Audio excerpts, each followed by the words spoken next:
Good afternoon. I wanted to take a couple of minutes and finally record some transitional summaries of the Champions Now Karameikos sessions that Rod Anderson and I have been playing. This is going to be a brief summary of sessions 4 and 5, which unfortunately were not recorded, and the recordings will pick up at session 6. So to dive right into it, Session 4 saw Sully and the Marquis making a battle plan about how they were going to attack Bargle the Betrayer, who, after fleeing his citadel, Castle Terror, had taken up residence in the Wildwood. He had established himself in the Caves of Chaos, which I believe Rod had pulled out of a classic, D&D supplement, and we use those maps as an instrument in this game.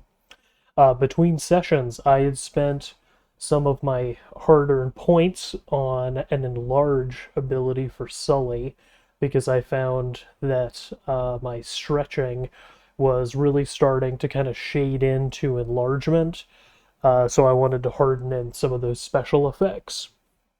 And with the enlargeability and my unusual looks, Sully was actually able to go in ahead of the rest of the party and befriend some of the goblins who lived in the area of the Caves of Chaos.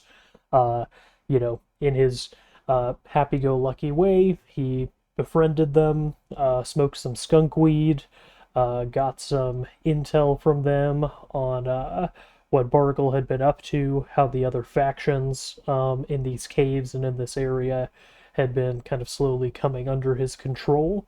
And Sully was able to kind of get himself into the situation that way. So, with the information we gathered, a stealth roll and a security systems roll got the Marquis and Sully right into the Chaos Temple, and in fact, into Bargle's throne room, where his demodans were standing around worshipfully, and he was doing something nefarious with a chaos gem. Thanks to that stealth roll, which was a success, Sully, as his first action in the fight, was able to destroy Bargle's chaos gem with his scimitars, which created a ton of just expanding special effects. So, chaos energy was unleashed. Rod narrated the temple being unmoored from ordinary reality and kind of floating off into hell. While all this was going on, the Marquis was just landing solid hit after solid hit on the Demodans. He one-shotted two of them in a row in back-to-back phases. Just a really brutal combat there. And while he was dealing with the third one, Sully and Bargle were dueling, firing energy blasts and swinging scimitars, while the gods of chaos had gathered around the temple and were looking down and commenting on the fight and, raining hazards down, magical webs, evil spells, all kinds of fun stuff. We got to a point where we were burning endurance really quickly. Sully had already eaten into his knockout reserves pretty heavily, and he was actually able, with only two knockout remaining, to hit Bargle over the edge and into hell, kind of out of this island of reality. What I didn't know was that Rod had actually reconfigured Bargle's variable power pool to include flight. And so, I hit him over the edge. I thought, okay, that's done. Let's get out of here. And then Bargle kind of lifts up, on evil bat wings and takes off into this other dimension, shouting that he'll have his revenge. So the Marquis and Sully were able to kind of crawl out of this chaos area and back to reality with like one or two knockout remaining, really on our last legs. So in the next session, session number 5, we rather rapidly turned our attention to Sully holding up his end of the bargain. That because the Marquis had helped him fight Bargle, he was going to help the Marquis free his girlfriend Larissa, a water elemental, from the hold of the Alphasian wizard Mercurius. So, at the beginning of that session, we were like on the ship to Alphasia, and I said, wait, before Sully leaves, he has to write a letter to Lady Vlana to let her know, what he's up to. So, I narrated Sully, sending love, telling her that he was, doing, what he thought best for her nephew, who he had come to care for just as much as she had. That this has become very personal for him.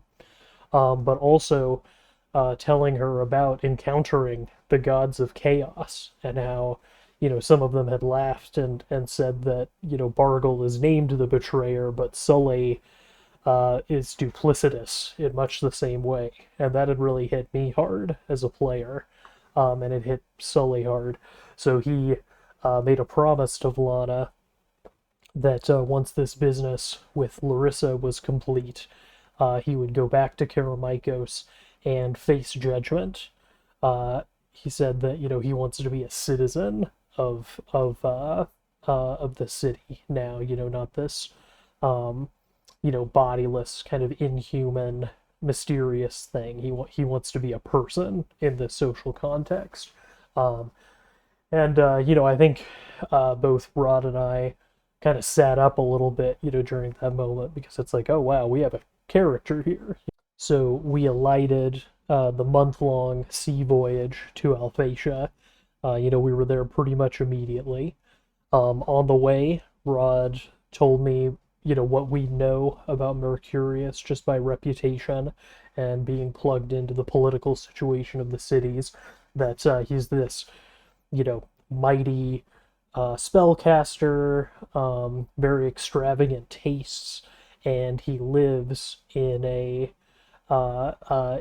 fortress called the Puzzle Palace that he rebuilds constantly in order to make it impossible to navigate. Obviously, Larissa, having been basically enslaved there, seemed to have a lot of trauma around the place, and Sully actually ended up making a presence attack on her to, impress upon her that, freedom was possible for her, freedom from Mercurius, and also that, they were really relying on her knowledge to be successful. When we arrived in Alphasia, one of us, all the characters made separate stealth rolls. One of us failed it, and so we were actually, I was thinking we're going to get picked up by Alphasian guards, but they're not really on the watch for us. Instead, Sully was found by some assassins from Thyatis.